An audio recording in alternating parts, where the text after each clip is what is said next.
કેમ છો? આજનો જે આપણો ટોપિક છે ડીક્લટર યોર માઇન્ડ. ખૂબ જ ઇમ્પોર્ટન્ટ ટોપિક વિશે આજે આપણે વાત કરવાના છીએ.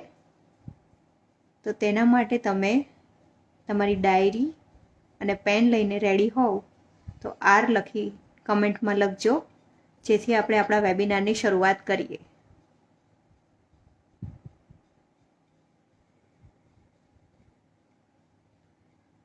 વેલકમ જયશ્રી, વેલકમ ભૂમિ, વેલકમ મનીષાબેન. જયશ્રીબેન રેડી છે? આપણા વેબિનારની શરૂઆત આપણે કરવાની છે. તો આજનો વેબિનાર એવો છે કે અત્યાર સુધીનો સૌથી ઇમ્પોર્ટન્સ જે આપણા લાઈફમાં છે કે આપણી મેન્ટલ હેલ્થને સ્ટ્રોંગ કરવી, તેના વિશેનો છે. તો તેના માટે તમે બધા રેડી છો? અને સાથે નોટ કે ડાયરી અને પેન લઈને બેસજો કે મેક્સિમમ તમે એને નોટ્સ બનાવી શકો અને તેને તમારા લાઈફમાં લાવી શકો. તો તમે નોટ્સ સાથે રેડી હોય, ડાયરી સાથે રેડી હોવ તો કમેન્ટમાં આર લખજો.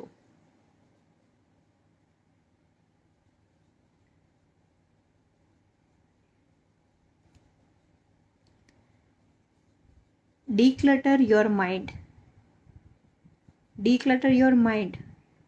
તો પહેલાં તો આપણે જોઈએ કે મેન્ટલ ક્લટર કયા કયા છે એમ. કે ડીક્લટર એટલે એને સાફ કરવું, પણ એવું તો મગજમાં શું છે કે જેની જરૂરિયાત નથી અને તેને આપણે સાફ કરવાનું છે, તેના વિશે આજે આપણે જોવાના છીએ. અનિતાબેન રેડી છે, પાયલબેન રેડી છે, પ્રિયંકાબેન રેડી છે. Welcome to the webinar. હવે મેન્ટલ ક્લટર એટલે તો ખરાબ અનુભવો, કે કોઈ વ્યક્તિ આપણી સાથે કંઈક ખોટું કર્યું છે તો એ કંઈક ને કંઈક આપણે તેની માટે ઘણી બધી લાગણી છે, પણ તેણે આપણા માટે કંઈક ખરાબ કર્યું છે. તે ખરાબ અનુભવો એવા છે કે જે વર્ષો સુધી આપણા મગજમાં રહેતા હોય છે અને જ્યારે પણ તે આપણને યાદ આવે ત્યારે આપણને હંમેશા દુઃખ જ પહોંચાડતા હોય છે. તો આપણે ડીક્લટર યોર માઇન્ડમાં પહેલા પોઈન્ટ છે કે મેન્ટલ ક્લટર.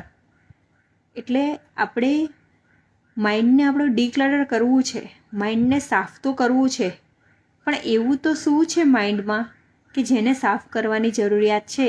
તો તેના વિશે આજે આપણે જોવાના છીએ. તો મેન્ટલ ક્લટરમાં પહેલો જે પોઈન્ટ છે એ છે ખરાબ અનુભવો. કે કોઈ ખોટી વ્યક્તિ દ્વારા કે કોઈ નજીકની વ્યક્તિ દ્વારા આપણને કોઈ ખરાબ અનુભવ થયા છે. ઘણા બધા સારા અનુભવ હશે, પણ એક પણ જો ખરાબ અનુભવ હશે તો આપણને તે લાઈફ ટાઈમ સુધી યાદ રહેતો હોય છે. તો તેને આપણે કેવી રીતે ડીક્લટર એટલે આપણા માઇન્ડમાંથી કાઢી શકીએ તે આપણે જોવાના છીએ. બીજો પોઈન્ટ આપણે જોઈએ તો નો કોન્સન્ટ્રેશન.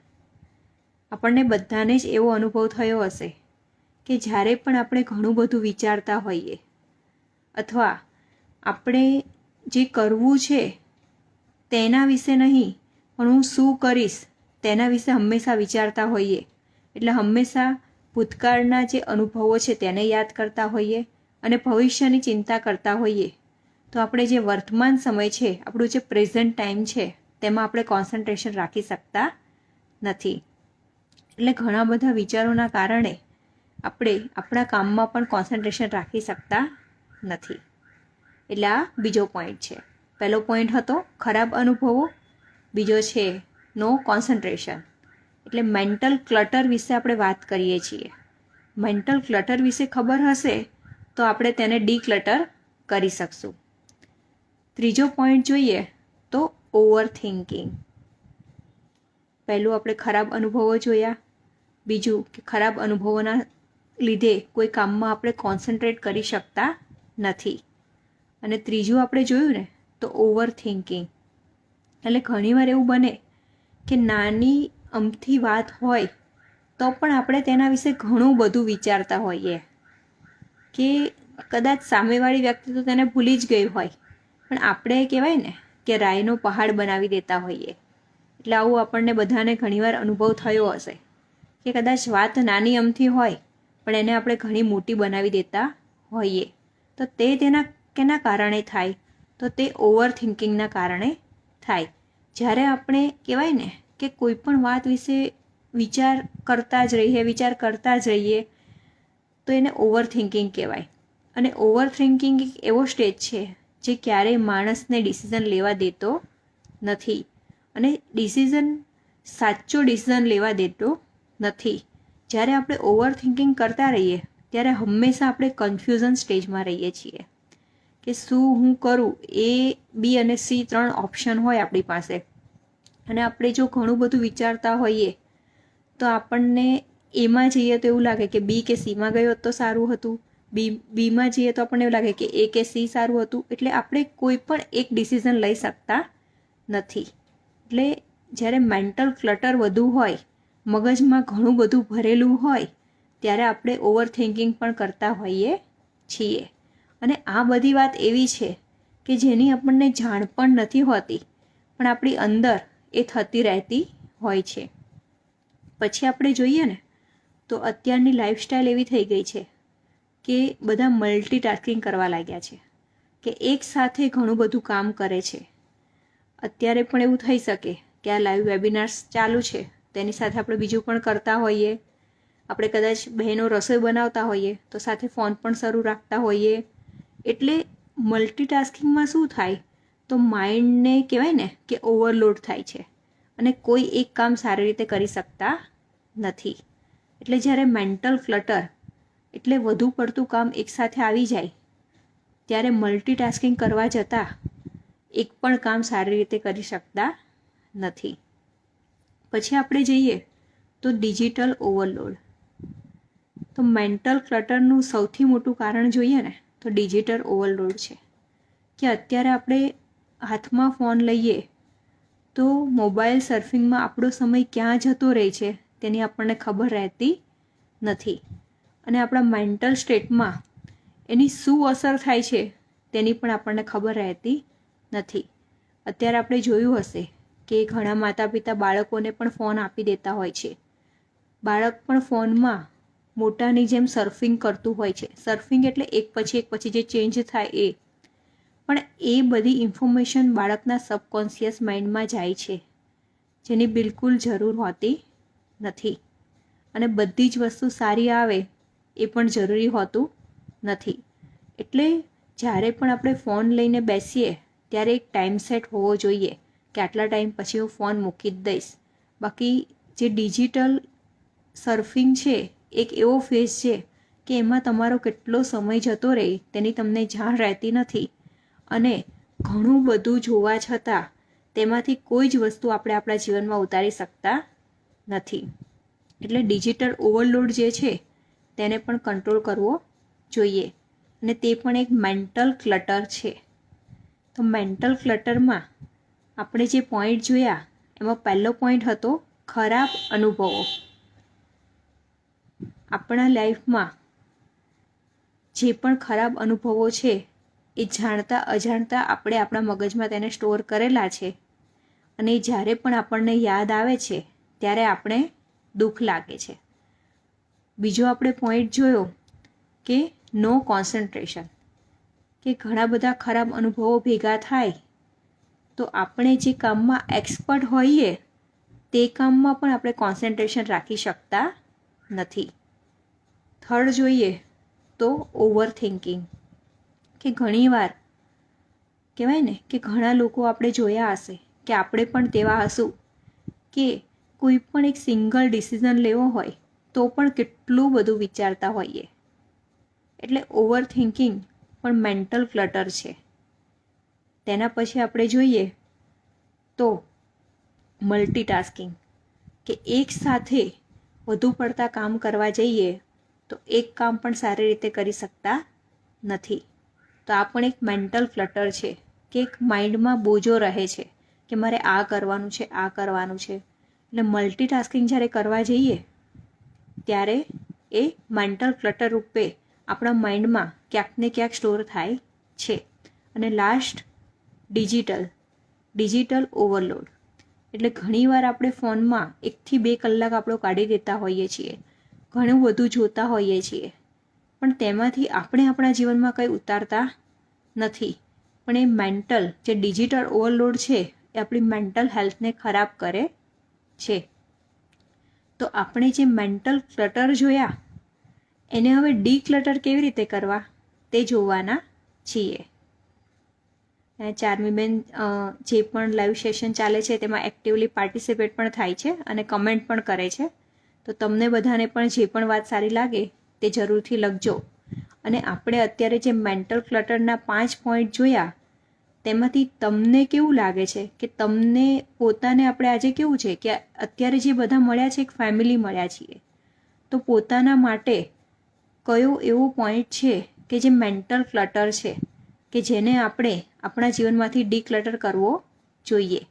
તો એક પોઈન્ટ તમે લખજો.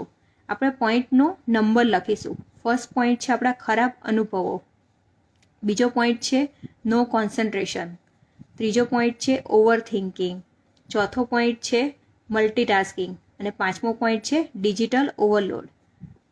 તો આપણે આખો પોઈન્ટનું નામ પણ લખી શકીએ અથવા નંબર પણ લખી શકીએ. અનિતાબેન સરસ. ઓવર થિંકિંગ એટલે એક મેન્ટલ ક્લટર છે. અને તમને બધાને એડવાન્સમાં કોંગ્રેચ્યુલેશન કે જે પણ અત્યારે લાઈવ સેશનમાં જોઈન થયા છે એ લોકો બધાને જ આજે એક મેજિક ઇરેઝર મળવાનું છે કે મેજિક ઇરેઝર તમે તમારી સાથે લાઈફ ટાઈમ રાખી શકશો અને તમારા જીવનમાં તેનાથી ઘણા બધા ફેરફાર આવશે અને તમને ખૂબ જ આનંદિત જીવન જીવવા માટે મદદરૂપ થશે. પ્રિયંકાબેન પહેલો પોઈન્ટ, પાયલબેન બીજો પોઈન્ટ, હિરલબેન પહેલો અને ત્રીજો, ભાવનાબેન ઓવર થિંકિંગ, રિદ્ધિબેન પહેલો પોઈન્ટ. બધા જ આપણે પાર્ટિસિપેટ કરીશું તો આપણને આપણું જે મેન્ટલ ક્લટર છે તેને કેવી રીતે ડીક્લટર કરવું તે ઇઝીલી કરી શકીશું. જયશ્રીબેન ઓવર થિંકિંગ, દિશાબેન પહેલો પોઈન્ટ. હવે આપણે જોઈએ તો આપણું મેઇન આપણે જોયું કે મેન્ટલ ક્લટર કયા કયા છે. Chetnaben over thinking, નિરાલીબેન over thinking. તો મેન્ટલ ક્લટર આપણે ઘણા બધા જોયા અને મને વિશ્વાસ છે ત્યાં સુધી આપણે તે બધાનો અનુભવ કર્યો હશે. એટલીસ્ટ એકવાર તો આપણે બધા જે ક્લટર છે તેનો અનુભવ આપણી લાઈફમાં કર્યો હશે. પણ અહીંયા આપણે જે લખીએ છીએ તે સૌથી વધુ આપણે થતું હોય મેન્ટલ ક્લટર તેના વિશે લખીએ છીએ. જો બધાને જ બધા જ ક્લટરનો એકવાર પણ અનુભવ થયો હોય તો કમેન્ટમાં યસ લખજો. આપણે ક્યારેક ને ક્યારેક ખરાબ અનુભવ થયો હશે, ક્યારેક આપણે ઓવર થિંકિંગ કર્યું હશે, ક્યારેક આપણે મલ્ટીટાસ્કિંગ કરવા ગયા હશું, ક્યારેક આપણે ડિજિટલ ઓવરલોડ પણ થયો હશે, પછી ક્યારેક આપણે કામમાં આપણું કોન્સન્ટ્રેશન પણ નહીં રહ્યું હોય. એટલે આ બધા જ અનુભવ હું માનું છું ત્યાં સુધી અહીંયા રહેલી દરેક વ્યક્તિને થયો હશે. Yes yes yes yes. મિલનભાઈ યસ, હિરલબેન યસ, જયશ્રીબેન યસ, રેખાબેન ઓવર થિંકિંગ, પ્રિયંકાબેન યસ, રિદ્ધિબેન યસ, પાયલબેન યસ. એટલે આ બધો જ આપણને અનુભવ થયો છે. તો હવે આપણે સરસ એવી એની ટેકનિક્સ જોવાના છે કે ટેકનિક્સ ઓફ ડીક્લટરિંગ યોર માઇન્ડ. તો એની ટેકનિક આપણે જોઈએ તો ટેકનિકમાં પહેલી ટેકનિક છે જે આપણે દરેક આપણા અત્યાર સુધીના વેબિનારમાં જોતા આવ્યા છીએ, મેડિટેશન. મેડિટેશન એક એવી ટેકનિક છે જે તમે શું વિચારો છો તેના ઉપર તમને જાગૃત કરે છે. એટલે એનો અર્થ એ છે કે ઘણીવાર આપણે ઘણું બધું ન વિચારવાનું પણ વિચારી લેતા હોઈએ છીએ કે જે આપણા જીવનમાં બિલકુલ કામમાં આવતું નથી. એટલે મેડિટેશન એક એવો સ્ટેજ છે જે આપણા મનને શાંત કરે છે અને આપણા મનના રહેલા જે વિચારો છે તેને પોઝિટિવ કરે છે. આપણે આપણી જાતને જાણવા માટે મેડિટેશન જરૂરથી કરવું જોઈએ. સ્ટાર્ટિંગમાં એવું થાય કે આપણે મેડિટેશનની શરૂઆત કરીએ ત્યારે આપણે વિચારો ઉપર આપણો કંટ્રોલ લાવી શકતા નથી, પણ ધીરે ધીરે પ્રેક્ટિસ કરવાથી આપણે તે કરી શકીશું. અને શરૂઆત આપણે 2 મિનિટ કે 5 મિનિટથી પણ કરી શકાય. એવું કહેવાય છે કે જેટલી તમારી એજ હોય તેટલા મિનિટ તમારે મેડિટેશન કરવું જોઈએ.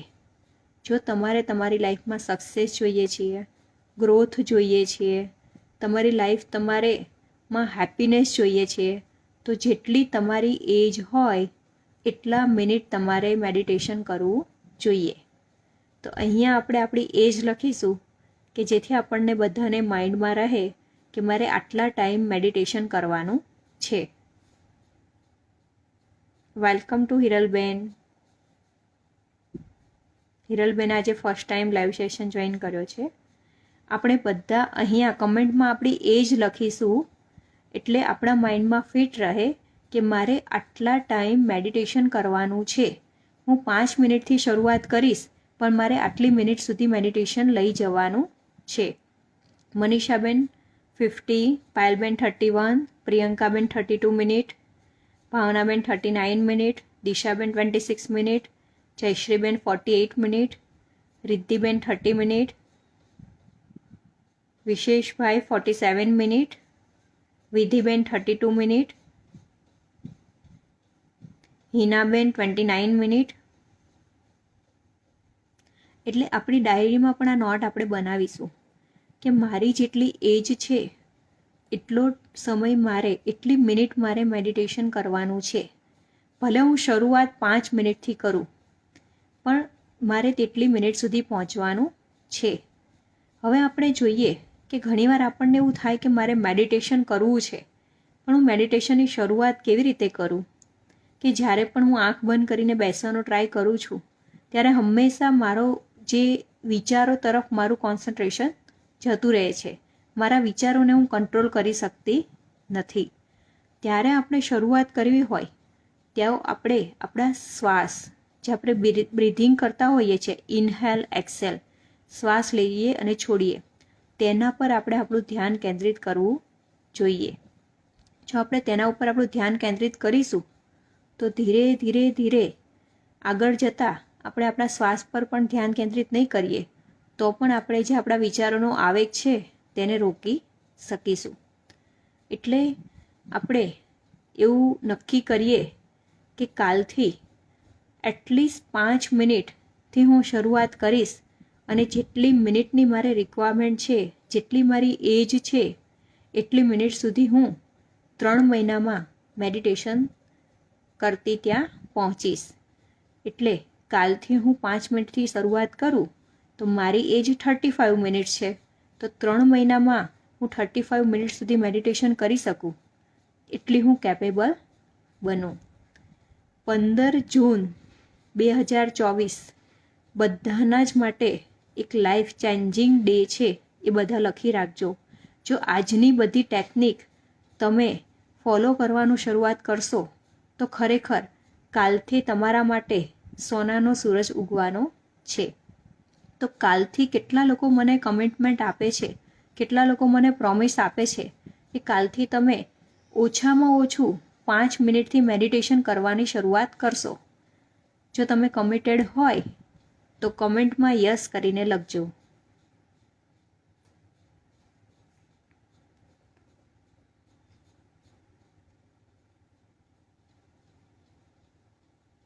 મેડિટેશનથી થતા ફાયદા પણ તમે નોટ ડાઉન કરજો તો ખરેખર તમને આઈડિયા આવશે કે ન ખબર પડતા ધીરે ધીરે મારી લાઈફમાં કેટલા બધા ચેન્જીસ આવવા લાગ્યા છે.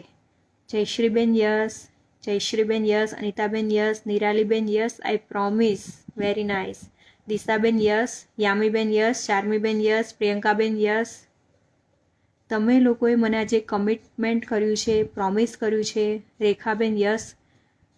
તો એટલીસ્ટ 5 મિનિટથી શરૂઆત કરજો અને 3 મહિનામાં તમે તમારી એજ સુધીની મિનિટ સુધી પહોંચી શકો તેવો મને વિશ્વાસ છે.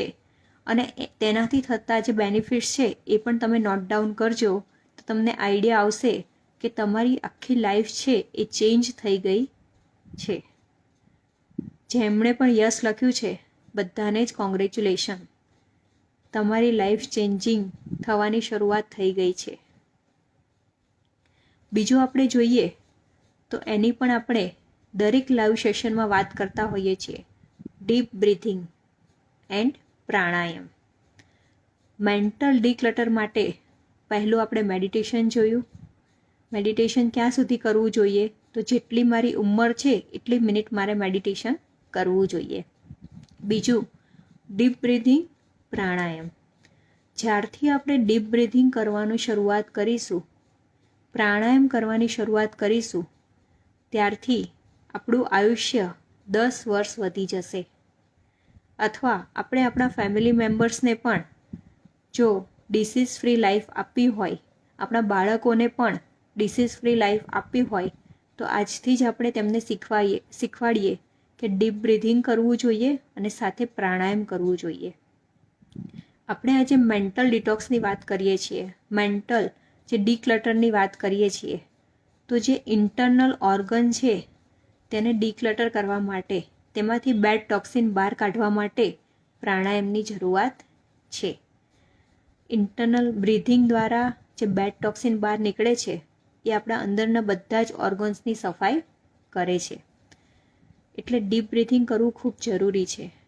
ઘણીવાર તમને એવું થતું હોય કે ક્યારેક કંઈક વાત ના ગમતી હોય અને તમને ગુસ્સો આવ્યો હોય, ત્યારે તમને એવું થાય કે હું કોઈ એક્શન કરું, તો એ એક્શન કરતાં પહેલાં જો તમે 3 વાર ડીપ બ્રીથિંગ કરશો તો ખરેખર તમારો ગુસ્સો પણ જતો રહેશે અને તમે શાંતિથી વિચારી શકશો કે આ પ્રોબ્લેમનું સોલ્યુશન કેવી રીતે લાવવું. આપણે એક્ઝામ્પલ જોઈએ તો આપણું નાનું બાળક હોય, ઘણીવાર આપણે એને 2 થી 3 વાર કીધું હોય કે બેટા તું આવું ના કર, તો પણ એ કરતા હોય અને આપણે કંઈ ઇમ્પોર્ટન્ટ કામ કરી રહ્યા હોઈએ તો આપણો તેના પર સહજ ગુસ્સો આવી જતો હોય છે. પણ સામે તો બાળક છે, એને ખબર હોતી નથી કે શું સાચું છે શું ખોટું છે. ઘણીવાર એવું બની શકે છે. તો આપણે ગુસ્સો આવે તો આપણે એક્શન એટલે તેના તરફ આપણે કદાચ મોટેથી પણ બોલીશું. 3 વાર આપણે તેને સમજાવ્યું પણ 4થી વાર આપણે કદાચ મોટેથી પણ બોલીશું. તો ત્યારે આપણે શું કરવું જોઈએ? તો આપણે ડીપ બ્રીથિંગ કરવું જોઈએ. અને આ કોઈ પણ સિચ્યુએશન થઈ શકે છે આવી. જ્યારે પણ આપણને ગુસ્સો આવે ત્યારે આપણે હવે નક્કી કરવાનું કે ડીપ બ્રીથિંગ કરવાનું. ડીપ બ્રીથિંગ કેવી રીતે કરવાનું? તો ડીપ બ્રીથિંગ કરવા માટે આપણે આંખો ખુલ્લી પણ રાખી શકીએ છીએ અને આંખો બંધ રાખીને પણ કરી શકીએ છીએ. ધીરે ધીરે ધીરે શ્વાસ લેવાનો છે અને તેને છોડવાનો છે. તેવું આપણે 3 વખત કરવાનું છે. તો અત્યારે બધા મારી સાથે કરશે. આપણે આંખ ખુલ્લી પણ રાખી શકીએ છીએ, આંખ બંધ પણ રાખી શકીએ છીએ. ધીરે ધીરે પેટ દ્વારા શ્વાસ લેવાનો છે અને શ્વાસને છોડવાનો છે.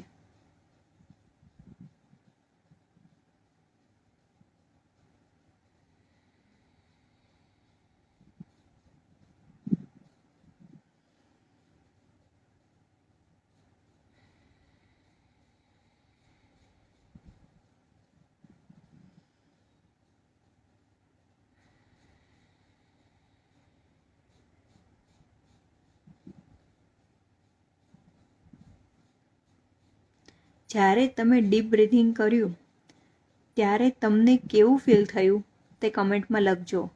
તમને એક રિલેક્સ સ્ટેજ આવ્યો હશે, એક શાંતિનો અનુભવ થયો હશે.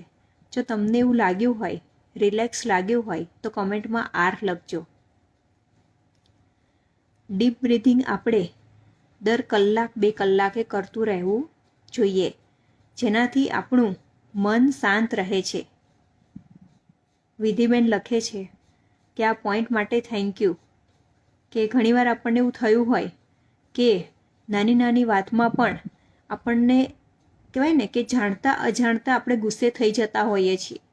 પણ એનું કારણ એ નાની વાત ના હોય, પણ આપણા મગજમાં પહેલાંના જે કંઈક ને કંઈક ક્લટર ભર્યા હોય, આપણે જોયા છે, ખરાબ અનુભવ હોય, ઓવર થિંકિંગ હોય, કોન્સન્ટ્રેશન ના કરી શકતા હોય, એ બધા ક્લટરને કારણે આપણે આપણી ગમતી વ્યક્તિ આગળ જ ગુસ્સો કરી દેતા હોઈએ છીએ. તો તેના માટે આજથી આપણે નક્કી કરીશું કે કલાક 2 કલાકના અંતરે ડીપ બ્રીથિંગ કરીશું અને આ હેબિટ આપણે આપણા બાળકોને અને આપણા ફેમિલી મેમ્બર્સને આપીશું. ભાવનાબેન, હિનાબેન, નિરાલીબેન, સરસ. બધાને જ એક રિલેક્સ સ્ટેજમાં હતા, એક શાંતિનો અનુભવ થયો. તેની સાથે આપણે પ્રાણાયામ જોઈએ, ડીપ બ્રીથિંગ એન્ડ પ્રાણાયામ. તો પ્રાણાયામ એક એવી ટેકનિક છે કે જે તમારા ઇન્ટરનલ ઓર્ગન્સ છે તેને ક્લીન કરે છે. હવે અત્યારે જે પણ મેમ્બર્સ છે તેમાંથી કેટલા મેમ્બર્સને જે સ્કિન છે તેની ટાઇટનેસ જળવાઈ રહી તેવું લાગવું છે, જળવાઈ રહી તેવું કંઈક સિક્રેટ જોઈએ છીએ, સાથે જે સ્કિન છે તેનો ગ્લો પણ સારો રહે તેવું સિક્રેટ જોઈએ છે, કે ગમે તેટલી એજ થાય પણ સ્કિન ક્લિયર હોવી જોઈએ તેવું કેટલાને લાગે છે? તો કમેન્ટમાં મી લખીને મોકલજો.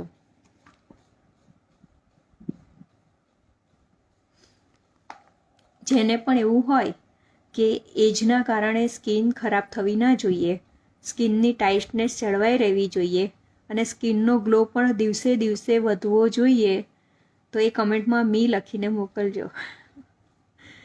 સરસ, બધા જ ખૂબ સરસ કમેન્ટ લખે છે, સાથે એપ્રિશિએશન પણ કરે છે.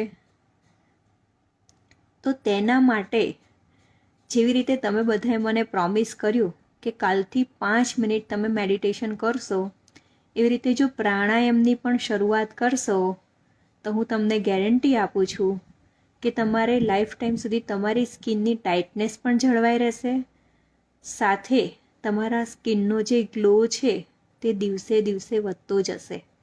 તેનું કારણ એ છે કે તમારા ઇન્ટરનલ ઓર્ગન્સ છે તેની દરરોજ સફાઈ થશે તો ઓટોમેટિક જે ક્લીનનેસ છે એ તમારા ચહેરા પર, તમારી સ્કિન પર દેખાઈ આવશે. જેવી રીતે આપણી ઓફિસ, આપણું ઘર, તેને દરરોજ આપણે સાફ કરવું પડે છે, ક્યારેક ના થયું હોય તો આપણને ગમતું નથી, તેવી રીતે આપણા અંદરના જે બધા ઓર્ગન્સ છે તેની પણ સફાઈ ખૂબ જરૂરી છે. જો સફાઈ પ્રોપર ના થતી હોય તો કંઈક ને કંઈક સ્કિન ઇસ્યુ પણ આપણને જોવા મળે છે, અથવા થોડી એજ આપણી વધે તો ડલ સ્કિન થતી પણ જોવા મળે છે. પણ જો તમે પ્રાણાયામ રેગ્યુલર કરશો તો તમારો સ્કિનનો ગ્લો પણ સારો રહેશે, સાથે સ્કિનની ટાઇટનેસ પણ જળવાઈ રહેશે. એટલે ડીપ બ્રીથિંગ આપણે 1 થી 2 કલાકના અંતરે કરવાનું છે. 2 થી 3 વાર આપણે કરી શકીએ, 5 વાર કરી શકીએ, અને ધીરે ધીરે તમને ખબર પણ નહીં પડે, ન ખબર પડતા તે તમને હેબિટ પડી જશે ડીપ બ્રીથિંગ કરવાની, અને તે જ આપણે કરવાનું છે. એટલે અત્યારે કદાચ આપણી ઉંમર તમે જે પણ લખી હશે તેના કરતાં પણ આપણે જો જોઈએ તો આપણે કહેવાય ને કે 100% જો આપણી લાઈફસ્ટાઈલ હેલ્ધી ફોલો નહીં કરતા હોઈએ તો તેના કરતાં ઓલરેડી આપણા બોડીનું એજ છે એ 5 થી 10 વર્ષ કે 15 વર્ષ વધુ હશે. પણ જો આપણે રેગ્યુલર મેડિટેશન કરીશું, પ્રાણાયામ કરીશું, ડીપ બ્રીથિંગ કરીશું તો આપણે જે એજ આપણે જ્યાં સુધી જીવવાનું છે તેના કરતાં પણ 10 વર્ષ વધુ હેલ્ધી જીવી શકીશું. પ્રાણાયામમાં આપણે કપાલભાતિ અને અનુલોમ વિલોમથી શરૂઆત કરી શકીએ. આ બંને પ્રાણાયામ એવા છે જે ખૂબ જ ઇઝી છે અને બધા જ કરી શકે છે. તેનો વિડીયો પણ હું તમને મારી રીલમાં શેર કરીશ કે જેથી તમે તેને ફોલો કરી શકો. બાકી તમે યુટ્યુબ પર લખશો કપાલભાતિ અનુલોમ વિલોમ, તમે અત્યારે તમારી ડાયરીમાં નોટ કરી લેજો, તો તમે તમારા ઇન્ટરનલ ઓર્ગન્સ ક્લીન કરી શકશો અને તમારી સ્કિન પર ગ્લો લાવી શકશો.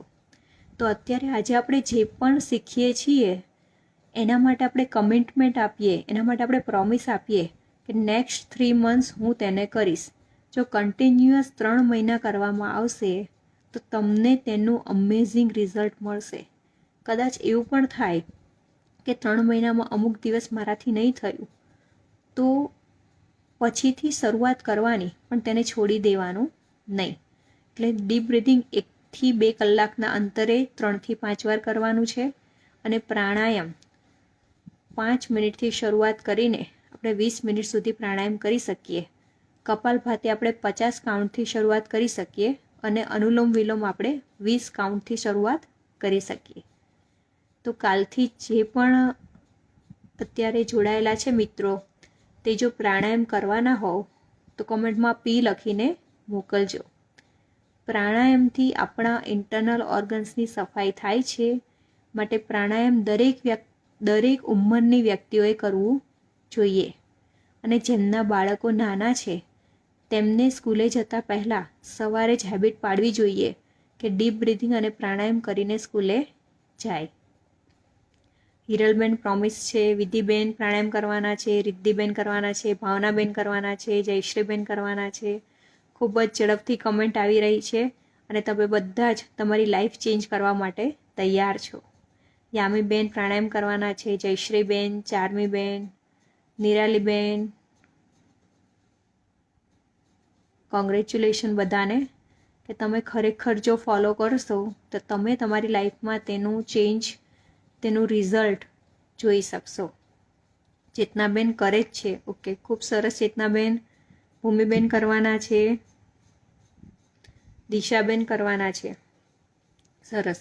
હવે ડીક્લટર યોર માઇન્ડ, એની આપણી પહેલી ટેકનિક હતી મેડિટેશન. બીજું ડીપ બ્રીથિંગ એન્ડ પ્રાણાયામ.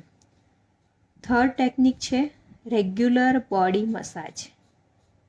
હવે આપણને એવું થાય કે રેગ્યુલર બોડી મસાજની શું જરૂર છે, અથવા બોડી મસાજ કરાવવા માટે મારે બહાર જવું પડશે? તો ના. રેગ્યુલર બોડી મસાજ આપણે કોપરેલ તેલથી અથવા તલના તેલથી કરી શકીએ. તેના માટે વીકેન્ડ્સમાં આપણે જ્યારે પણ નાહવા જવાનું હોય તેનાથી અડધો કલાક પહેલાં આપણે જાતે જ બોડી મસાજ કરીને આપણે નાહવા જઈ શકીએ. બોડી મસાજથી શું થશે? તો બોડી, જે આપણું શરીર છે તેને આરામ મળશે અને બ્લડ સર્ક્યુલેશનનો ફ્લો છે એ રેગ્યુલર થશે. ક્યાંય પણ કહેવાય ને કે ઘણીવાર આપણે સાંભળ્યું હશે કે લોહી ઘણાના શરીરમાં જામી જાય એટલે રેડ રેડ ડોટ્સ આપણને જોતા હોઈએ છીએ. તો જો રેગ્યુલર એવરી વીક એકવાર પણ બોડી મસાજ થતો હશે તો આપણા શરીરમાં ક્યારેય કોઈ પણ બ્લડ ફ્લો છે એ અટકશે નહીં, અથવા તે ક્યાંય જામી જશે નહીં. એટલે રેગ્યુલર એવરી વીકમાં એકવાર એટલીસ્ટ બોડી મસાજ કરવો જરૂરી છે. અને બાળકોને શિયાળામાં તો દરરોજ જો પોસિબલ હોય તો દરરોજ અથવા અઠવાડિયામાં 2 થી 3 વાર બોડી મસાજ કરવો જોઈએ. અને મોટાએ અઠવાડિયે એટલીસ્ટ એકવાર બોડી મસાજ જાતે કરવો જોઈએ. જો બહાર કરવો હોય તો તમે બહાર પણ કરાવી શકો છો, પણ જાતે પણ તમે બોડી મસાજ કરી શકો છો અને તમારું જે બ્લડ સર્ક્યુલેશન છે તેને પ્રોપર કરી શકો છો. તેના પછી આપણે જોઈએ તો ગ્રેટિટ્યૂડ ડાયરી. ગ્રેટિટ્યૂડ ડાયરી શા માટે લખવાની? કે આપણે હંમેશા શું યાદ કરતા હોઈએ? તો મારી સાથે જે ખરાબ થયું છે તેને હંમેશા આપણે યાદ કરતા હોઈએ છીએ, તેને વાગોળતા હોઈએ છીએ, પણ જે મારી પાસે છે તેને આપણે યાદ કરતા નથી. એટલે આપણે જે પણ ભગવાન, માતાજી, જે પણ શક્તિને, એનર્જીને માનતા હોઈએ તેને આપણા બધાને જ ઘણું બધું આપ્યું છે, પણ આપણે તે નથી જોતા. પણ જે નથી તેના તરફ હંમેશા આપણું ધ્યાન હોય છે એટલે આપણે દુઃખી રહીએ છીએ. એટલે ગ્રેટિટ્યૂડ ડાયરી લખવી જ જોઈએ અને બોલવી પણ જોઈએ કે જ્યારથી તમે ગ્રેટિટ્યૂડ આખા દિવસમાં તમે એવી હેબિટ પાડી શકો કે આખા દિવસમાં સાંજે જે પણ આખા દિવસમાં સારું બન્યું હોય તે 10 પોઈન્ટ લખવાના. અત્યારે હું તમને વાત કરું તો મારા બંને બાળકોને પણ એવી ટેવ છે કે અમે રાત્રે જ્યારે પણ સૂઈએ ત્યારે ભગવાનને યાદ કરીને સૂવાનું અને આખા દિવસમાં જે પણ સારું લાગ્યું હોય તે 5 વાતો કે 10 વાતો બધાએ એકબીજા સાથે શેર કરવાની, ભગવાનને થેન્ક યુ કહેવાનું અને પછી જ સૂવાનું. જો ખરેખર આ રીતે તમે ટેવ પાડશો તો તમારી ઊંઘ પણ સારી થશે અને તમારી દ્રષ્ટિ પણ સારી રહેશે અને હંમેશા તમારા જીવનમાં સારું જ બનશે, કેમ કે તમે હંમેશા સારું વિચારો છો. એટલે ગ્રેટિટ્યૂડ ડાયરી કહેવાય ને કે બહુ નાનો વર્ડ છે પણ તેનું રિઝલ્ટ અમેઝિંગ છે. એટલે જો તમે કરશો તો જ તમને રિઝલ્ટ મળશે. તેના માટે તમારે કરવું પડશે. તમે એવું પણ કરી શકો કે દરરોજ રાત્રે 10 કોઈ પણ સારી વાત તમારા જીવનમાં આખા દિવસમાં બની હોય તે બોલીને એકબીજા સાથે, ફેમિલી મેમ્બર સાથે શેર કરીને ભગવાનને થેન્ક યુ કહીને પણ સૂઈ શકો છો. અથવા તમે એક ડાયરી બનાવો કે ડાયરીમાં 10 પોઈન્ટ સારા લખી શકો છો. સવારે તમને કોઈ મદદ કરી છે, સવારે ઉઠીને તમારી સાથે કંઈ સારું બન્યું છે તો તેનો તમે ભગવાનને આભાર માની શકો. એટલે જે પણ સારી વાતો છે તે જોવા તરફનો તમારો દ્રષ્ટિકોણ બનશે અને જ્યારથી એવો દ્રષ્ટિકોણ કેળવાશે ત્યારથી તમારા લાઈફમાં બધું સારું જ થશે. મારી એક ફ્રેન્ડ હમણાં મને મળી હતી તો મને એવું કહેતી હતી કે તારી લાઈફમાં તો બધું કહેવાય ને કે ગોલ્ડન સિક્કા જ પડે છે, પણ એવું નથી.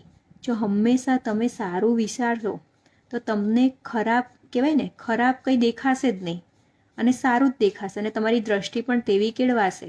એટલે આપણે હંમેશા ગ્રેટિટ્યૂડ કરવું જોઈએ. આપણા બાળકોને પણ તેવી ટેવ પાડવી જોઈએ અને આપણા ફેમિલીમાં બધા જ લોકો ગ્રેટિટ્યૂડ ડાયરી લખે અથવા ગ્રેટિટ્યૂડ જોતા પણ શીખે તો પણ બહુ મોટી વાત છે. એટલે આપણે ગ્રેટિટ્યૂડ એકબીજાને કહીને પણ સૂઈ શકીએ છીએ અથવા દરરોજ રાત્રે આખા દિવસમાં બનેલી 10 સારી વાતો લખીને પણ સૂઈ શકીએ છીએ. આજના સેશનમાંથી આપણને કઈ વાત સારી લાગી હોય તો એ પણ આપણે ગ્રેટિટ્યૂડ ડાયરીમાં લખી શકીએ છીએ. તો તમારામાંથી કેટલા મિત્રો ગ્રેટિટ્યૂડ ડાયરી લખવાના છે તો કમેન્ટમાં G અને D ગ્રેટિટ્યૂડ ડાયરી લખીને મોકલજો. આપણે પહેલો પોઈન્ટ જોયો મેડિટેશન, બીજો ડીપ બ્રીથિંગ પ્રાણાયામ, ત્રીજો પોઈન્ટ છે આપણો રેગ્યુલર બોડી મસાજ અને ચોથો પોઈન્ટ છે gratitude diary. Hiralben gratitude diary લખશે, જયશ્રીબેન ગ્રેટિટ્યૂડ ડાયરી લખશે, રિદ્ધિબેન ગ્રેટિટ્યૂડ ડાયરી લખવાના છે, મનીષાબેન લખવાના છે, મિલનભાઈ લખવાના છે,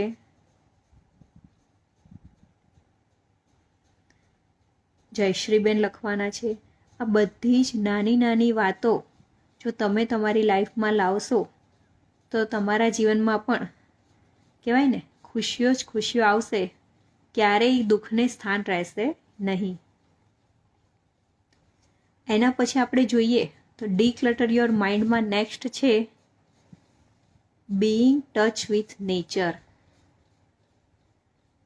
કુદરત સાથે જોડાયેલા રહેવું.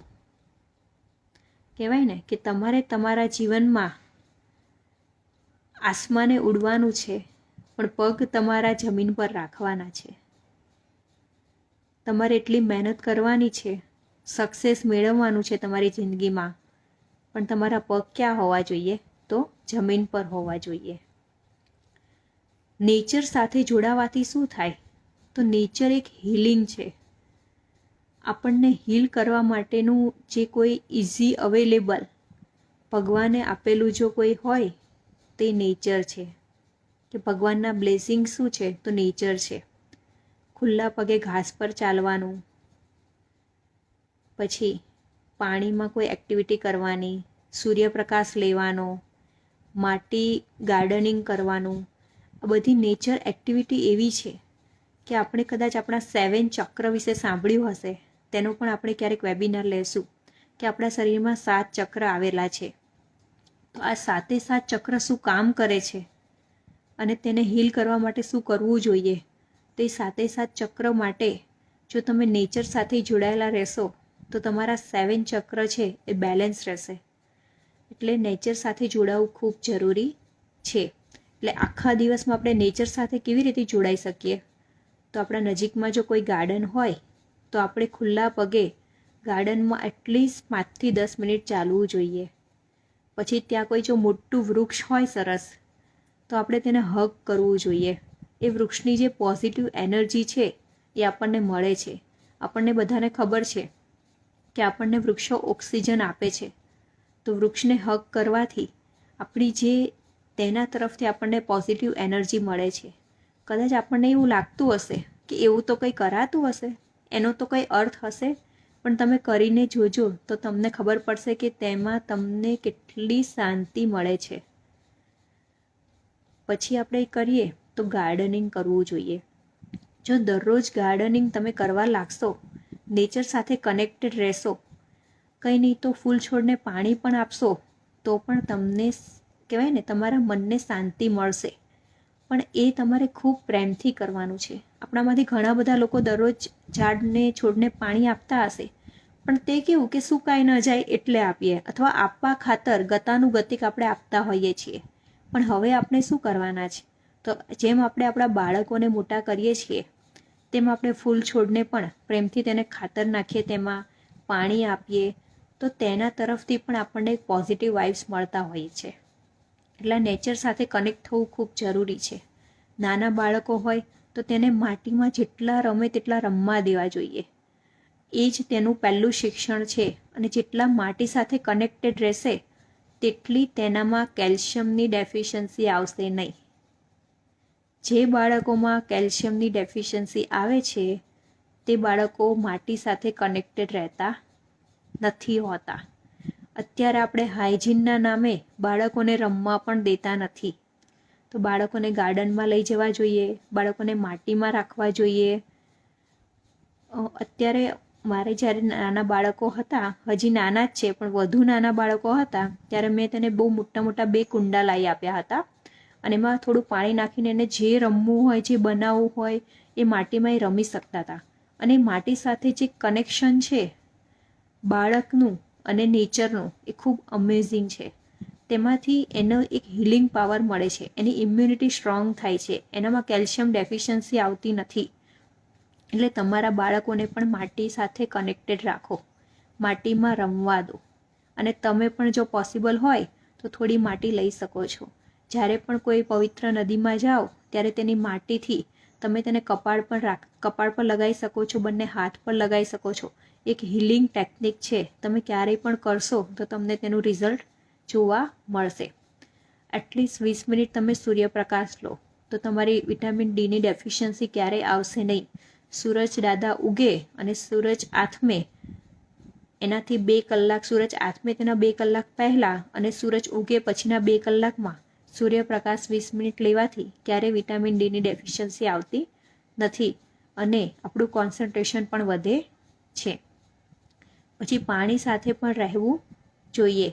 પાણીમાં ઘણીવાર એવું હોય કે પાણીમાં રહેવાથી પણ એક હિલિંગ મળે છે, કેમ કે એક નેચરનો જ એક પાર્ટ છે. તો બીઈંગ ટચ વિથ નેચર, એટલે ઘણીવાર તમને એવો અનુભવ થયો હશે કે ક્યારેય તમે કોઈ ટ્રીપ કરીને આવ્યા છો તો તમને ખૂબ જ સારું લાગે કે તમે એકદમ એનર્જાઇઝ થઈ ગયા હશો.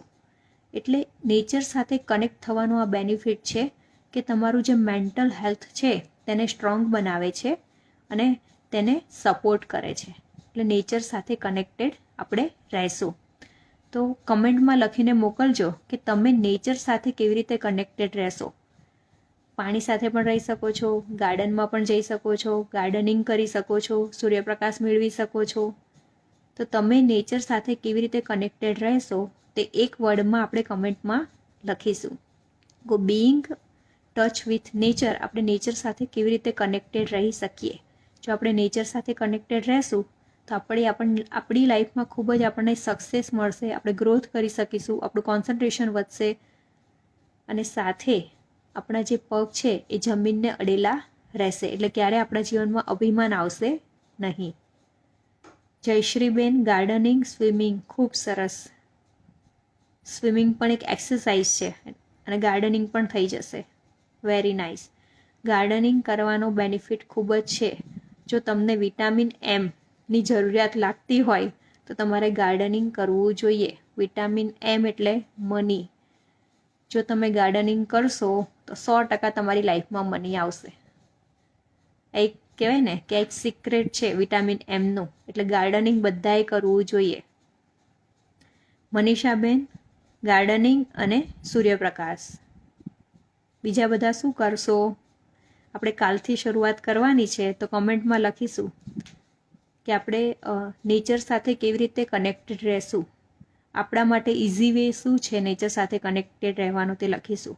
હિરલબેન સનલાઇટ લેશે, ગાર્ડનિંગ કરશે. ખૂબ સરસ. ગાર્ડનિંગ માટે બહુ મોટા ગાર્ડનની જરૂર નથી. એક કુંડાથી પણ આપણે શરૂઆત કરી શકીએ છીએ. એક સરસ એવું કુંડું લાવીને પણ એમાં એક છોડ વાવીને પણ આપણે એને કહેવાય ને એનું ધ્યાન, એની કાળજી રાખી શકીએ છીએ. ત્યાંથી પણ આપણે ગાર્ડનિંગ શરૂઆત કરી શકીએ છીએ. ગાર્ડનિંગ માટે ખૂબ મોટી જગ્યા હોવી જોઈએ અને આપણે ગાર્ડનિંગ કરીએ તેવું હોતું નથી. રિદ્ધિબેન, ગાર્ડનિંગ, સ્વિમિંગ. ભૂમિબેન, સૂર્યપ્રકાશ. સરસ. બધા જ રિપ્લાય કરશું તો ખરેખર ખૂબ મજા આવશે કે આપણે નેચર સાથે કેવી રીતે કનેક્ટેડ રહેશું. મેં તમને બતાવ્યું તેના સિવાય પણ તમે જો કોઈ ટેકનિક વાપરતા હોય નેચર સાથે કનેક્ટેડ રહેવાની તો જરૂરથી લખજો. Live in village. ખૂબ સરસ. આપણે ગામડામાં રહેતા હોઈએ તો આપણે નેચર સાથે કનેક્ટેડ જ રહીએ છીએ. હવે એના પછી આપણે જોયું તો જ્યારે આપણે જોયા હતા ને કે બ્લુ ઝોનના લોકો ખૂબ જ ખુશ રહેતા હતા, 100 વર્ષથી વધુ તેમનું આયુષ્ય હતું. તો તે કેમ ખુશ રહેતા હતા કે પોતાનો મી ટાઈમ તે હંમેશા કાઢતા હતા. એટલે પરસ્યુ યોર હોબી, કે તમને જે પણ ગમે છે, જે પણ તમે નાના હતા ત્યારે તમને ગમતું હતું, તે તમે દરરોજ ઓછામાં ઓછું 20 મિનિટ કરો. તમને ગમતી પ્રવૃત્તિ ઓછામાં ઓછી 20 મિનિટ કરવાથી તમારી મેન્ટલ હેલ્થ સ્ટ્રોંગ બને છે. પરિસીમાબેન, અમે રોજ શાકભાજી તોડીએ છીએ. ખૂબ સરસ. ઘરે તેઓ શાકભાજી ઉગાડે છે અને રોજ ઘરનું શાકભાજી ખાય છે. ખૂબ સરસ પરિસીમાબેન. હવે આપણે જોયું તો પરસ્યુ યોર હોબી, આપણને જે પણ ગમતી પ્રવૃત્તિ છે તે દરરોજ આપણે 20 મિનિટ કરવી જોઈએ. જો તે 20 મિનિટ કરીશું તો 100% આપણી મેન્ટલ હેલ્થ સ્ટ્રોંગ થશે. એટલે બધી જ વસ્તુ આપણી પ્રાયોરિટી લિસ્ટમાં હોય, પણ પહેલી વસ્તુ કઈ રાખીશું તો પરસ્યુ યોર હોબી, એટલે મને જે વસ્તુ ગમે છે તે હું કરીશ. તો તમારી હોબી કઈ છે તે તમે કમેન્ટમાં લખજો. મને જોઈએ તો મને રીડિંગ ખૂબ ગમે છે, કે જ્યારે પણ મને સમય મળે તો મને વાંચન કરવું ખૂબ ગમતું હોય છે. મને કુકિંગ ગમે છે. એવી રીતે તમારી હોબી જે પણ હોય તે તમે કમેન્ટમાં લખજો. અને તેના માટે કાલથી તમે ઓછામાં ઓછી 20 મિનિટ કાઢજો તો તમારી મેન્ટલ હેલ્થ ખૂબ સ્ટ્રોંગ થશે. જો પોતાના માટે આપણે સમય કાઢીશું તો ખરેખર આપણી મેન્ટલ હેલ્થ ખૂબ સ્ટ્રોંગ બનશે. તો તમારી હોબી કઈ છે તે તમે કમેન્ટમાં લખજો. તમને ગમતી પ્રવૃત્તિ કઈ છે?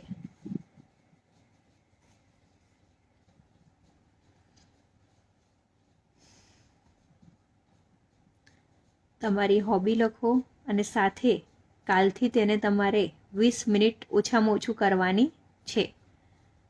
શિવાંગી મિસ્ત્રી ડ્રોઈંગ રીડિંગ, ભૂમિબેન લિસનિંગ મોટિવેશનલ વિડીયોઝ, મનીષાબેન રીડિંગ, હિરલબેન પેઇન્ટિંગ ડાન્સિંગ, જયશ્રીબેન કુકિંગ રીડિંગ.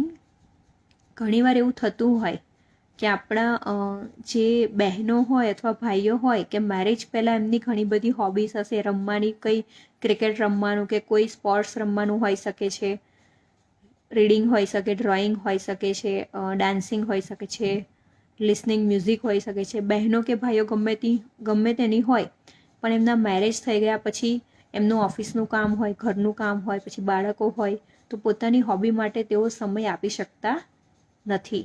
પણ મેન્ટલ હેલ્થ સ્ટ્રોંગ રાખવા માટે પોતાને ગમતી પ્રવૃત્તિ માટે ઓછામાં ઓછી 20 મિનિટ આપવી જરૂરી છે. ભાવનાબેન રીડિંગ, જયશ્રીબેન રીડિંગ અને walking, યામિનીબેન motivational video, Dishaben cooking અને યોગ. ખૂબ સરસ.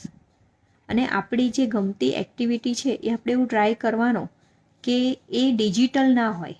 એટલે મોબાઈલ ગેમ કે આપણે અહીંયા ઘણીવાર મોટિવેશનલ વિડીયો પણ લખ્યા, એટલે એનાથી શું થશે તો મારું એક કનેક્શન કહેવાય ને કે કનેક્શન એક મારું એક ઇન્સ્ટ્રુમેન્ટ સાથે થઈ જશે.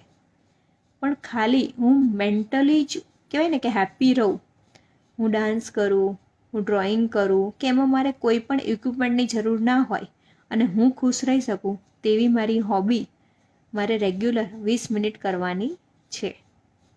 જયશ્રીબેન રીડિંગ, વોકિંગ, કુકિંગ. ખૂબ સરસ.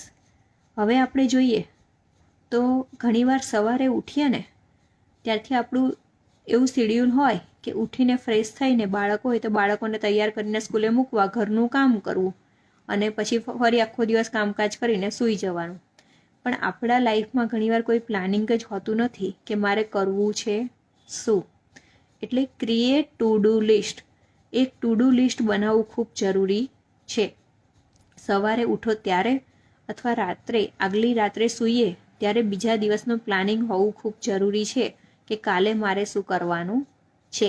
ઘણીવાર આપણે ઘણું બધું વિચારતા હોઈએ કે મારે આ વસ્તુ કરવી છે, મારે આ વસ્તુ કરવી છે, પણ એ થતી નથી. એનું રીઝન એ છે કે એનું પ્લાનિંગ હોતું નથી. જો આપણે પ્રોપર પ્લાનિંગથી કરીશું અને ટુ ડુ લિસ્ટ બનાવીશું તો દરેક કામ ખૂબ જ ઇઝીલી થઈ જશે.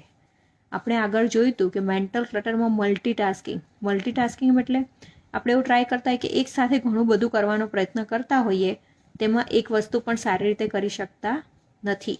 તો જ્યારે ઘણી બધી વસ્તુ સાથે કરવાની હોય ત્યારે એક ટુ ડુ લિસ્ટ બનાવવું જરૂરી છે. જો એ લિસ્ટ આપણી પાસે હશે તો આપણે ઇઝીલી કોઈ પણ કામ કરી શકીશું.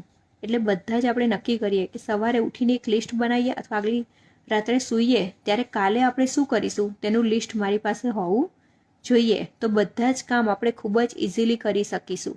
એટલે પ્રોપર પ્લાનિંગથી ટુ ડુ લિસ્ટ બનાવવું જરૂરી છે મેન્ટલ ડીક્લટર માટે. એટલે ઘણીવાર એવું થાય કે આપણા મનમાં જ ઘણું બધું કામ એટલું ફરતું હોય ને, મારે આ કરવાનું છે, આ કરવાનું છે, તો મેન્ટલી આપણને એક બોજો લાગતો હોય અને કામ થતું ના હોય. એની કરતાં એને એક નોટ પેપર પર એક લિસ્ટ બનાવી દેવાનું કે મારે આટલું કામ કરવાનું છે અને આજના દિવસમાં મારાથી કેટલું થશે, તો મારાથી આજના દિવસમાં આટલું કામ થશે અને બીજું જો કામ બાકી છે તો એને કાલના પ્લાનિંગમાં લઈ જાઓ. પણ જો પ્રોપર ટુ ડુ લિસ્ટ અને પ્લાનિંગથી કામ કરીશું તો ખરેખર કામ ખૂબ જ ઇઝીલી થઈ જશે. પછી આપણે જોઈએ તો સેટ બાઉન્ડ્રી. ખૂબ જ કહેવાય ને કે ખૂબ જ ઇમ્પોર્ટન્ટ પોઈન્ટ છે સેટ બાઉન્ડ્રીઝ. કે ઘણીવાર આપણને એવું થતું હોય કે શરમમાં ને શરમમાં આપણે ના પાડી ના શકતા હોઈએ. આપણાથી પોસિબલ ના હોય કરવાનું તો પણ ના પાડી ન શકવાને કારણે આપણે ખેંચાઈ જતા હોઈએ છીએ અથવા કરતા જ રહેતા હોઈએ છીએ. એટલે એવું ઘણા બધાએ એક્સપિરિયન્સ કર્યો હશે કે ઘણી વસ્તુ કહેવાય ને કે પોતાનાથી પોસિબલ નથી.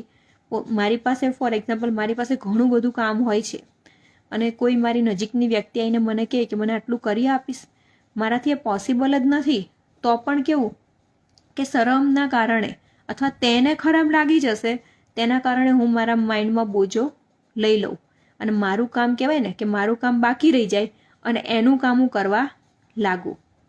એટલે આમાં શું થાય તો એનું કામ તો આપણે કરીએ પણ સાથે આપણા માઇન્ડમાં આપણે ખૂબ જ કહેવાય ને કે એક બોજો ભરી દેતા હોય છે, આપણા માઇન્ડને ક્લટર કરી દેતા હોઈએ છીએ એમ. એટલે બાઉન્ડ્રી સેટ કરવી ખૂબ જરૂરી છે. અને બીજી જગ્યા તો કોઈ પણ વ્યક્તિ કંઈ પણ મને કહીને ના જવી જોઈએ.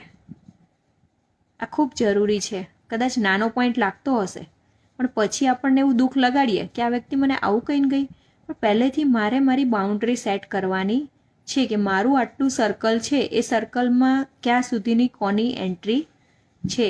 જ્યારથી હું મારી બાઉન્ડ્રી સેટ કરતાં શીખી જઈશ ત્યારથી મારી લાઈફમાં પ્રોબ્લેમ આવતા ઓછા થઈ જશે અથવા બંધ થઈ જશે. પ્રોબ્લેમ ક્યારે આવે? જ્યારે આપણે બાઉન્ડ્રી સેટ ના હોય ત્યારે, બરાબર ને? આપણે આપણી એક બોર્ડર લાઈન બનાવી ના હોય તો કોઈ પણ એ બોર્ડરમાં આવીને આપણો યુઝ કરી જાય. પણ આપણે આપણી બોર્ડર લાઈન બનાવી, આપણી બાઉન્ડ્રી બનાવવી ખૂબ જરૂરી છે. અને મને ગમે છે, મારી પાસે સમય છે તો હું જરૂરથી કરીશ. આપણે કોઈને દુઃખી કરવાના નથી, કોઈને દુઃખ પહોંચાડવાનું નથી, હંમેશા બધાને મદદ કરવાની છે. પણ કેવી રીતે? તો તેમાં મને ખુશી મળતી હોવી જોઈએ. ખાલી સામેવાળી વ્યક્તિને ખુશી મળે છે એટલે હું કરું તેવું ના હોવું જોઈએ. તેવું જો મિત્રો તમે કરશો તો ખરેખર તમારી મેન્ટલ હેલ્થને તમે ખૂબ ખરાબ કરી રહ્યા છો અને એ પણ તમને ખબર હોતી નથી છતાં તમે એવું કરો છો. એટલે એક બાઉન્ડ્રી સેટ કરવાથી તમે ઘણા લોકોને એવા જોયા હશે કે એમની બાઉન્ડ્રી સેટ હોય છે કે આપણને ખબર હોય કે આ વ્યક્તિને આ વસ્તુ નહીં ગમે, આપણને ખબર હોય છે એટલે એ વ્યક્તિ સાથે આપણે એ વસ્તુ કરતા હોતા નથી. પણ જ્યારે તમારી બાઉન્ડ્રી સેટ નથી હોતી ત્યારે કોઈ પણ વ્યક્તિ તમને કંઈ પણ કહીને જાય છે કે કોઈ પણ વ્યક્તિ તમને કોઈ પણ કામ આપીને જતા હોય છે. એટલે હંમેશા એ જરૂરી છે કે આપણી બાઉન્ડ્રી આપણે સેટ કરવી જોઈએ. તો આજથી કેટલા ફ્રેન્ડ્સ તમારી બાઉન્ડ્રી સેટ કરશે તે આપણે જોઈશું. જો તમે તમારી બાઉન્ડ્રી સેટ કરવાના હોય તો કમેન્ટમાં સેટ બાઉન્ડ્રી એટલે SB લખીને મોકલશું. બાઉન્ડ્રી સેટ કરવી ખૂબ જરૂરી છે. આપણી જો બાઉન્ડ્રી સેટ હશે તો આપણા લાઈફમાં ક્યારેય દુઃખ આવશે નહીં. જયશ્રીબેન SB, આપણે આપણી બાઉન્ડ્રી વિચારીને સેટ કરવાની છે. તેમાં એ ધ્યાન રાખવાનું છે કે આપણે કોઈ સામેવાળી વ્યક્તિને દુઃખ પહોંચાડવાનું નથી, પણ કોઈ પણ માટે હું કંઈ પણ વસ્તુ કરું છું તો એમાં મને ખુશી મળવી જોઈએ અને સાથે સામેવાળી વ્યક્તિને પણ ખુશી મળવી જોઈએ. પણ પહેલું એ છે કે મને ખુશી મળવી જોઈએ. આ કરતાં થોડો સમય લાગશે, તમને તમારી બાઉન્ડ્રી સેટ કરવામાં ટાઈમ લાગશે, પણ જ્યારથી તમે તમારી બાઉન્ડ્રી સેટ કરી લેશો ત્યારથી તમારી લાઈફ કહેવાય ને કે ખૂબ જ મજાની થઈ જશે. એટલે હંમેશા પોતાની બાઉન્ડ્રી સેટ કરેલી રાખવી. તેના પછીનો પોઈન્ટ આપણે જોઈએ તો ડિજિટલ ડિટોક્સ. હવે ડિજિટલ ડિટોક્સ એટલે શું? કે અત્યારની ફાસ્ટ લાઈફમાં આપણે કેટલો ટાઈમ ફોનનો યુઝ કરીએ છીએ તેની આપણને ખબર હોતી નથી. ઘણીવાર આપણે એકદમ ફ્રી હોઈએ, વીકેન્ડનો ટાઈમ હોય તો 4 થી 5 કલાક કે તેનાથી પણ વધુ સમય આપણો ફોન પાછળ જતો રહેતો હોઈએ છે. એ સમય આપણે આપણા બાળકોને કે આપણા ફેમિલીને ન આપતા મોબાઈલ સર્ફિંગમાં આપણો ટાઈમ જતો હોય છે અને તેના બદલામાં આપણને કંઈ જ મળતું હોતું નથી. આપણું મેન્ટલ ક્લટર વધી જાય છે પણ આપણું બેનિફિટ આપણને કંઈ થતો નથી. તો ડિજિટલ ડિટોક્સ કરવું ખૂબ જરૂરી છે. હમણાં છેલ્લા 3 મહિનાથી મેં એવી શરૂઆત કરી છે કે દર એકાદશીના દિવસે કોઈ પણ સોશિયલ મીડિયાનો ઉપયોગ કરવો નહીં. એટલે એનાથી શું ફાયદો થાય? તો આખા દિવસમાં મને કહેતા ખુશી થશે કે મારા જેટલા પણ પેન્ડિંગ કામ પહેલાંના પણ બાકી છે એ મને યાદ આવે છે, કેમ કે મારા ફોનમાં કંઈ કરવાનું હોતું નથી કે જેથી મને જે પણ પેન્ડિંગ કામ છે, પછી કોઈ પણ એવો ઇનોવેટિવ આઈડિયા છે, એ બધું મને આવતું હોય છે અને હું મારી ડાયરીમાં નોટ કરતી હોઉં છું. એટલે અઠવાડિયામાં 1 દિવસ અથવા 15 દિવસે 1 દિવસ એવો રાખવાનો કે આપણે ડિજિટલ ડિટોક્સ કરી શકીએ અને સોશિયલ મીડિયાથી અને આપણા ફોનથી આપણે દૂર રહી શકીએ, કે તેનાથી આપણી મેન્ટલ ક્લિયરિટી વધશે અને મારે મારી લાઈફમાં શું કરવું છે તેનો હું ડિસિઝન લઈ શકીશ. પછી આપણે જોઈએ તો પર્સનલ ગ્રોથ. પર્સનલ ગ્રોથ ખૂબ જરૂરી છે અને બધા માટે જરૂરી છે. જો હું હાઉસવાઈફ હોઉં, જો વર્કિંગ વુમન હોઉં, જો હું ઓફિસમાં કામ કરતો હોઉં, મારો બિઝનેસ હોય, પણ પર્સનલ ગ્રોથ બધા માટે જરૂરી છે. મેન્ટલ હેલ્થ માટે પર્સનલ ગ્રોથ ખૂબ જ જરૂરી છે. અને પર્સનલ ગ્રોથ કેવી રીતે થાય? તો રીડિંગથી આવે છે. તમે બુક રીડિંગ એટલે બુકને તમારા જો મિત્ર બનાવશો તો તમારો પર્સનલ ગ્રોથ જરૂરથી થશે. એટલે પર્સનલ ગ્રોથ માટે બુક રીડિંગ ખૂબ જરૂરી છે. અને હંમેશા આપણે આપણી ડાયરીમાં લખવું જોઈએ કે મારે મારી લાઈફમાં શું કરવું છે અને હું અત્યારે ક્યાં છું અને મારે ક્યાં પહોંચવું છે એ હંમેશા મારી નજરની સામે હોવું જોઈએ. તેના માટે મારી પાસે એક વિઝન બોર્ડ પણ હોવું જોઈએ. જો કદાચ હું હાઉસવાઈફ હોઉં તો મારે મારા બાળકોને કેટલો સમય આપવો છે, મારે મારા બાળકોને હું કેટલો સમય ભણવા પાછળ આપી શકું, મારા બાળકોને ખુશ રાખવા માટે હું શું કરી શકું, એમને હું નવી નવી કઈ એવી એક્ટિવિટી કરાવી શકું કે એમનો મેન્ટલ ગ્રોથ થાય, એ મારો પર્સનલ ગ્રોથ જ છે. જો મારો બિઝનેસ હોય તો મારા બિઝનેસમાં હું કેવી રીતે આગળ વધી શકું તો એ મારો પર્સનલ ગ્રોથ છે. લાસ્ટ યર હું ક્યાં હતી અને આ વર્ષે હું ક્યાં છું તે ખૂબ જોવું જરૂરી છે. એટલે બધાએ પર્સનલ ગ્રોથ ઉપર કામ કરવું જરૂરી છે. અત્યારે કદાચ થોડો વિડીયો હલતો હશે એવું તમને લાગતું હશે, પણ મારી ડોટર છે ઉઠી ગઈ છે એટલે થોડું કદાચ તમને ડિસ્ટર્બન્સ થઈ શકે તો તમે માફ કરજો. હવે આપણે જોયું હાઉ ટુ ડીક્લટર. એના પછી આપણે જોઈએ તો 3 હીલિંગ ઇમોશન. પહેલું આપણે જોયું મેન્ટલ ક્લટર, પછી ડીક્લટરની ઘણી બધી ટેકનિક્સ જોઈ, તે ફટાફટ આપણે જોઈ લઈએ. પહેલી ટેકનિક હતી મેડિટેશન. આપણે બધા ટાઈપ પણ કરતા જશું, આપણને કઈ ટેકનિક સૌથી વધુ ગમી એ આપણે ટાઈપ પણ કરશું અને સાથે હું તમને એકવાર રિવાઇઝ પણ કરાવી દઉં. આપણે જે પણ ટેકનિક્સ જોઈ એ ટેકનિક્સમાં તમને સૌથી વધુ કઈ ટેકનિક ગમી એ તમે લખજો. પહેલું હતું મેડિટેશન, બીજું હતું ડીપ બ્રીથિંગ એન્ડ પ્રાણાયામ, ત્રીજું રેગ્યુલર બોડી મસાજ, ચોથું છે ગ્રેટિટ્યૂડ ડાયરી, પાંચમું છે being in touch with nature, છઠ્ઠું છે પરસ્યુ યોર હોબી, સાતમું છે ક્રિએટ ટુ ડુ લિસ્ટ, આઠમું છે સેટ બાઉન્ડ્રીઝ, 9મું છે ડિજિટલ ડિટોક્સ અને 10મું છે પર્સનલ ગ્રોથ. એટલે આપણે આ 10 વસ્તુ જો આપણે આપણા જીવનમાં લાવીશું તો આપણી લાઈફનું પરિવર્તન કહેવાય ને કે અત્યારે જે છે તેના કરતાં 360 ડિગ્રી આપણી લાઈફ ચેન્જ થઈ જશે અને આપણે ખૂબ જ ખુશ રહીશું, આપણા બાળકોને પણ ખુશ રાખી શકશું અને આપણા પરિવારને પણ ખુશ રાખીશું. હવે આપણે જોઈએ તો 3 હીલિંગ ઇમોશન્સ. આ ખૂબ જ સરસ પોઈન્ટ આગળનો છે. હવે એના માટે આપણે જોઈએ ને તો હું તમને મારી પર્સનલ વાત કરું તો લાસ્ટ યર કહેવાય ને કે ઘણી બધી કહેવાય ને કે ઘણા બધા પ્રોબ્લેમ્સ આવ્યા હતા. એટલે પહેલાં હું ક્યારેય કોઈનું ડિપ્રેશન કે એન્ઝાયટી સ્ટ્રેસ એ સાંભળું ને તો મને એવું લાગે કે એ શું હશે એમ, એવું તો શું થતું હશે કે આ બધું ફીલ થાય એમ. પણ લાસ્ટ યર મારા જ કહેવાય ને કે નજીકના લોકો દ્વારા ખરેખર મને ખૂબ દુઃખ લાગ્યું હતું. એટલે મને એવું ફીલ થયું હતું એટલે અને એમાંથી હું બહાર આવી. એટલે હું ઇઝીલી હવે કોઈને પણ ક્યોર કરી શકું છું કે ક્યારેય પણ કોઈ પણ નેગેટિવ કહેવાય ને કે કોઈ પણ નેગેટિવ વસ્તુ આપણી સાથે બને તો એમાંથી ઇઝીલી આપણે બહાર આવવું જોઈએ. જો આપણે બહાર ના આવીએ તો આપણે આપણી હેલ્થને ખરાબ કરીએ છીએ. અને કદાચ ખરાબ અનુભવો થઈ ગયા છે તે બહુ સારી વાત છે. કહેવાય ને કે ખરાબ અનુભવોમાંથી જો સારા અનુભવોને ફીલ કરવા ને એ એક અમેઝિંગ છે એમ. અને તેની સાથે આપણો પર્સનલ ગ્રોથ પણ ખૂબ થતો હોય છે. તમે જોજો કે ક્યારેય પણ કોઈ પણ આપણને ખરાબ અનુભવો થાય અને જો તમે માથું પકડીને બેસી ગયા તો તમે ત્યાં ને ત્યાં રહો છો.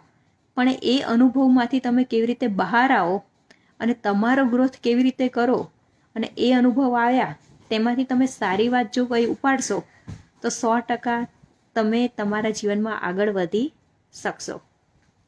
તો એની માટે 3 હીલિંગ ઇમોશન ટેકનિક્સ છે તે આપણે જોવાના છીએ.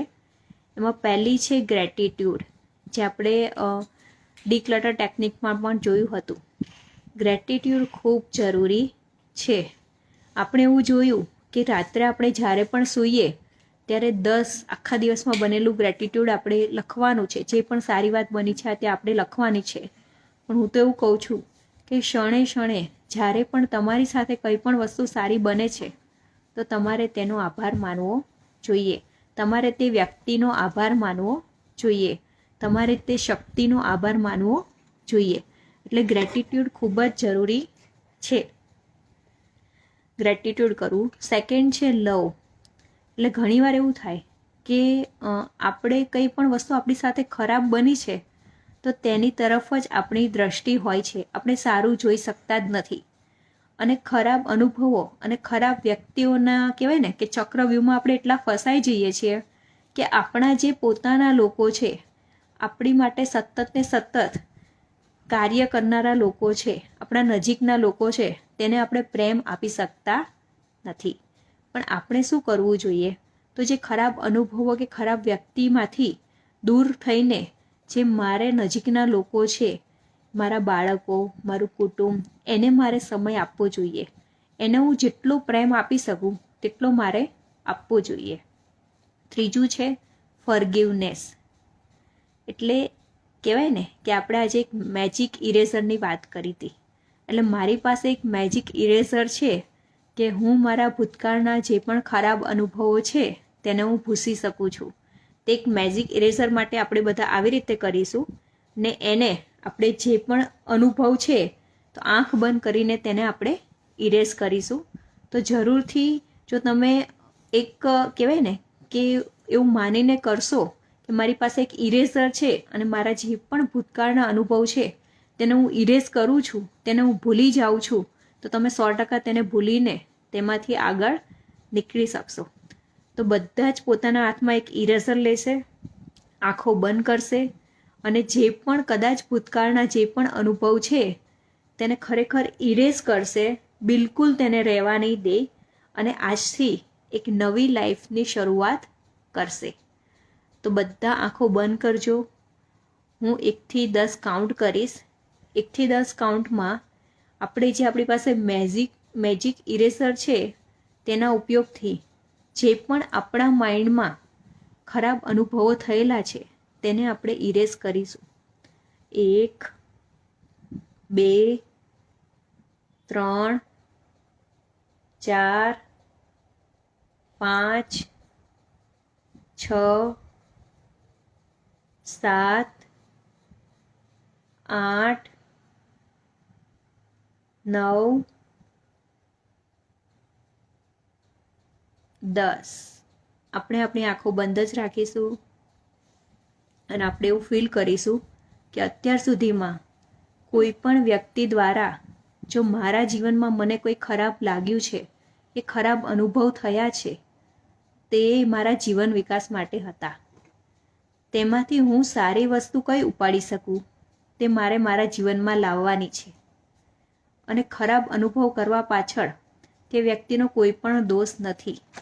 તે વ્યક્તિ પોતે જ કઈ દુઃખમાં હશે કે જેથી તેણે મને દુઃખ પહોંચાડ્યું હશે. માટે મારી જવાબદારી શું છે? તો તેનું દુઃખ ઓછું કરવાની છે. પણ મારે પોતે જાતે કોઈ દુઃખ ઉપાડવાની મારી જવાબદારી છે નહીં. અને આજથી હું મારી આજુબાજુ એવું આવરણ ઊભું કરું છું, એવું રક્ષા કવચ ઊભું કરું છું કે મારી જે ઇન્ટરનલ હેપીનેસ છે તેને કોઈ પણ ટચ કરી શકશે નહીં. બહારની વ્યક્તિ કોઈ પણ કંઈ પણ મને કહીને જશે, કંઈ પણ ખરાબ કરીને જશે મારી સાથે, કોઈ પણ ખરાબ વર્તન કરશે, પણ મારી જે ઇન્ટરનલ હેપીનેસ છે તેને હું ખરાબ કરીશ નહીં. તેની પાસે આવવાની કોઈની હિંમત નથી. ધીરે ધીરે આપણે આંખ ખોલીશું. આજે આપણા બધા પાસે એક રક્ષા કવચ આવી ગયું છે. આપણી કહેવાય ને કે આપણી આજુબાજુ એક રક્ષા કવચ છે કે જેને કોઈ પણ ટચ કરી શકશે નહીં. કોઈ પણ કંઈ પણ કહીને જાય, કેવું પણ વર્તન કરી જાય, પણ મને મારી જે મેન્ટલ સ્ટેજ છે તેને કંઈ જ અસર થશે નહીં. કેમ? મારી પાસે એક રક્ષા કવચ છે. અને બીજું કે એક મેજિક ઇરેઝર મારી પાસે છે. કે મેજિક ઇરેઝરથી મેં મારા અત્યાર સુધીના જે પણ કહેવાય ને કે જે પણ ખરાબ અનુભવો હતા બધાને ઇરેઝ કરી દીધા છે. એટલે એકદમ અત્યારે કહેવાય ને કે મારું મેન્ટલ સ્ટેટ એટલું સરસ થઈ ગયું છે ને. અને હવે મારે એમાં શું કરવાનું છે? તો આજે મેં જે 10 ટેકનિક શીખી એ મારે એપ્લાય કરવાની છે. અને આજથી મેં તમને કીધું કે 15 તારીખ કાલે 15 જૂન 2024 એટલે તમારા માટે સોનાનો સૂરજ ઉગવાનો દિવસ. કાલથી 3 મહિના સુધી આ 10 ટેકનિક ફોલો કરશો તો ખરેખર તમારું જીવન છે એ બદલાઈ જશે. અને આપણી પાસે આજે 2 વસ્તુ મેં તમને ગિફ્ટમાં આપી છે. એક તો મેજિક ઇરેઝર કે જેનાથી ક્યારેય પણ અત્યાર સુધીનું તો આપણે બધું ઇરેઝ કરી દીધું છે, પણ હવે પણ કદાચ ક્યારેક આવે તો એને આપણે ઇરેઝ કરી દઈશું. કોઈ પણ ઇમોશન આપણે આપણી પાસે રાખીશું નહીં. ક્યારેય કોઈ વ્યક્તિ આપણી સાથે ખરાબ કરે છે તો આપણે એવું વિચારવાનું કે એ વ્યક્તિ દુઃખી છે એટલે મારી સાથે ખરાબ કરે છે, પણ મારે શું કરવાનું છે એ મારે નક્કી કરવાનું છે. આપણે આપણા બાળકોને એવું શીખવાડતા હોઈએ કે આપણે સારી વ્યક્તિ છીએ. બધાને જેવું લાગતું હશે કે હું સારી વ્યક્તિ છું, આપણે સારી વ્યક્તિ છીએ. કોઈ વ્યક્તિ મારી સાથે આવીને ખરાબ વ્યવહાર કરે અને હું પણ તેની સાથે ખરાબ વ્યવહાર કરું તો મારામાં અને એનામાં કોઈ ફરક નથી. અને એનાથી શું થશે? તો મારી મેન્ટલ હેલ્થ ખરાબ થશે. પણ અત્યારે આપણી પાસે એક રક્ષા કવચ બધાની પાસે છે. અને આપણી ઇન્ટરનલ હેપીનેસ જ એટલી સ્ટ્રોંગ હોવી જોઈએ કે કોઈ પણ વ્યક્તિ કે કોઈ પણ વિચાર મને અસર કરશે નહીં. હંમેશા એની અંદર શું જશે? તો પોઝિટિવ વિચાર જશે. અને જેવા 5 લોકો સાથે તમે રહો છો તેવા તમે બનો છો. એટલે તે ખૂબ જ જરૂરી છે કે તમારે તમારું સર્કલ કેવું બનાવવું. તમે જો કહેવાય ને કે ગોસિપ કરતા લોકો સાથે રહેશો તો તમે એવા બનશો. તમે હંમેશા ગ્રોથ કરતા લોકો સાથે રહેશો તો તમારો ગ્રોથ થશે. તમે જેવા લોકો સાથે રહેશો એવા તમે બનશો. એટલે આજથી જ તમે તમારું સર્કલમાં વિચારો કે તમે કેવા 5 વ્યક્તિ સાથે રહો છો. જો અત્યારે તમારી પાસે એવા 5 વ્યક્તિ ના પણ હોય તો તમે સારામાં સારી બુક વાંચીને તમારો જીવનનો વિકાસ કરી શકો છો. અને પોઝિટિવ અફર્મેશન દ્વારા એ 5 વ્યક્તિ તમને મળી જ જશે. એટલે જેવા તમારે બનવું છે તેવા 5 વ્યક્તિ સાથે રહેવાનું શરૂ કરી દો, તમે તેવા બની જશો. Thank you. તમને ખરેખર આજનો વેબિનાર ખૂબ જ સારો લાગ્યો હશે તેવું માનું છું. અને જે પણ તમને આજની જે પણ વાત સારી લાગી હોય તે કમેન્ટમાં જરૂરથી લખજો. Thank you.